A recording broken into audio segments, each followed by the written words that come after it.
E o folhetinesco? O que é o folhetim? Folhetim, normalmente, é uma história rasa. Mas entenda, não estou falando de qualidade nem de juízo de valor. Mas é que se eu estou propondo uma linguagem que a pessoa pode estar cozinhando e acompanhando, pode estar num cômodo distante acompanhando, eu não posso oferecer algo muito profundo, algo que aquela pessoa tem que ficar vidrada na tela, como acontece na experiência do cinema.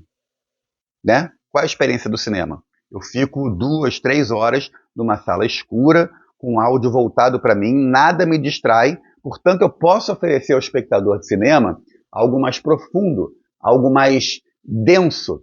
A telenovela não. Tem muita coisa acontecendo na casa. É uma família no sofá, é o filho que briga com outro filho, que suja. Por isso que tem intervalo, inclusive. Hora do... Estamos apresentando. Pô, vamos fazer xixi, vamos organizar a casa, vamos ver aquela comida que não pode queimar.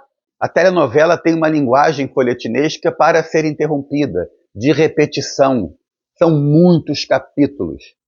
São muitas horas de produção. Se eu perder uma semana, porque eu fiquei doente, porque eu viajei, porque eu arrumei um trabalho, eu tenho que continuar acompanhando aquela história na semana seguinte. Então, o folhetim tem esse lugar de fácil digestão, de fácil compreensão. E isso é uma linguagem, isso é uma habilidade. Não é porque é raso que é fácil de fazer. Inclusive, eu acho um mérito muito grande escrever 200 capítulos, atuar em 200 capítulos de uma novela. Que é outra característica que a novela vai ganhar, ser uma obra aberta. Eu começo mocinho, termino vilão. Eu começo apaixonado por Renata, termino apaixonado por Marieta. Eu começo príncipe, termino plebeu. Enfim, e isso não necessariamente você sabia que ia acontecer antes, quando você recebeu a sinopse, os primeiros roteiros.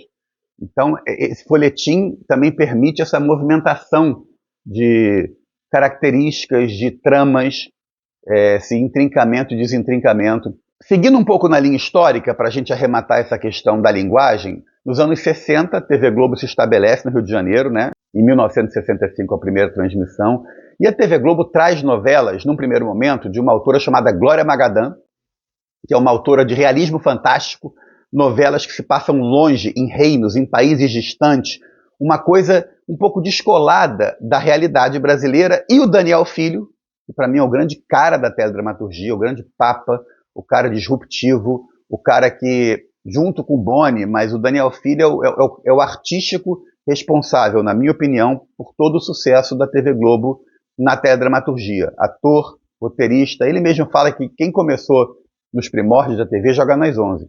E um grande diretor e um grande pensador de televisão. Quando ele é convidado para a Globo, para dirigir uma novela chamada Rainha Louca, o Boni perguntou para ele, você assiste a nossa novela Rainha Louca? E o Daniel Filho falou, não assisto, não gosto. As novelas são muito longe da gente, muito distante.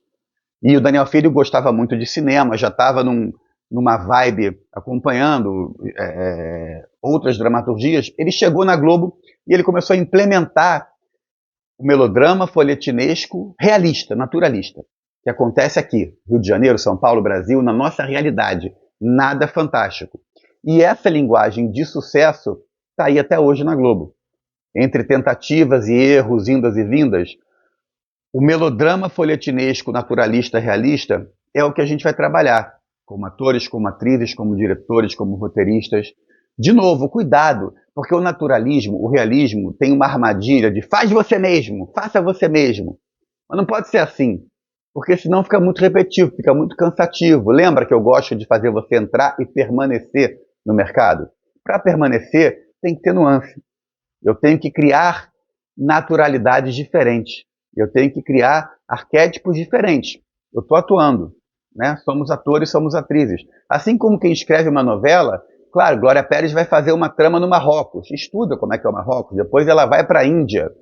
Por mais que tenha um caminho parecido, o folhetim, ele nos coloca a repetição. O Gilberto Braga, ele fez Vale Tudo e tem o Stepan Essessian faz um personagem maravilhoso que é o Jarbas, o motorista da Heleninha Reutemann. E aí, revendo Pátria Minha agora, o Gilberto Braga quase que traz o Jarbas de novo, e com outro nome. A repetição faz parte do folhetim. Televisão é hábito.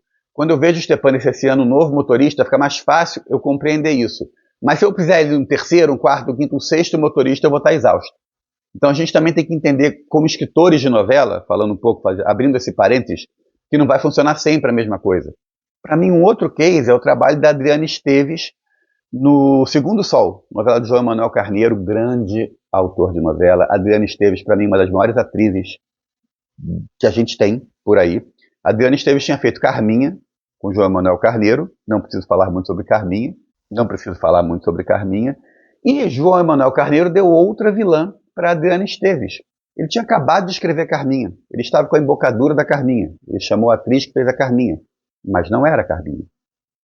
E repetir um sucesso que nem a Carminha, que nem a Odete Roitman, que nem a Nazaré, é impossível. E não é de propósito, não é que o João Manuel quis fazer outra Carminha, mas era a mesma atriz com a mesma embocadura, na minha opinião, não deu muito certo. O pessoal ficou esperando a Carminha, mas não era a Carminha. Então a gente tem que tomar cuidado com a repetição que o folhetim não só permite, como pede, mas principalmente nos personagens principais. Se você está escrevendo ou se você vai atuar um personagem mais importante, cuidado para não copiar algum sucesso que você já fez. Uma coisa que eu já falei é que a gente não pode imitar algo que já foi feito. A gente tem que sempre trazer algo novo. Isso é importante, algo fresco. Tem esses quedos que eu falei do motorista, do Stepan Essessian, que podem funcionar uma, duas vezes, mas são personagens secundários, menores, que dão um colorido, mas ainda assim é arriscado. E ainda assim tem nuance. Não é que o Stepan fez o Jarbas igual o motorista do Pátria Minha. A gente tem que perceber isso. O melodrama folhetinesco, ele tem uma simplicidade e um caráter raso que é enganoso e perigoso, porque parece que a gente não tem tanto esforço para fazer só decorar texto, decorar texto, decorar texto. Pelo contrário, a gente tem que decorar texto, decorar texto, decorar texto, porém, entender as nuances ao longo dos personagens que a gente fizer. Porque um ator, uma atriz de novela, vai fazer 1, 2, 3, 4, 5, 7, 40 personagens ao longo de 20, 30 anos de carreira. Haja nuance. Vê a Suzana Vieira, que eu acho também uma das principais atrizes de novela, e é muita personagem, muita personagem, muita personagem, muita personagem. Beleza? Um pouquinho de história e linguagem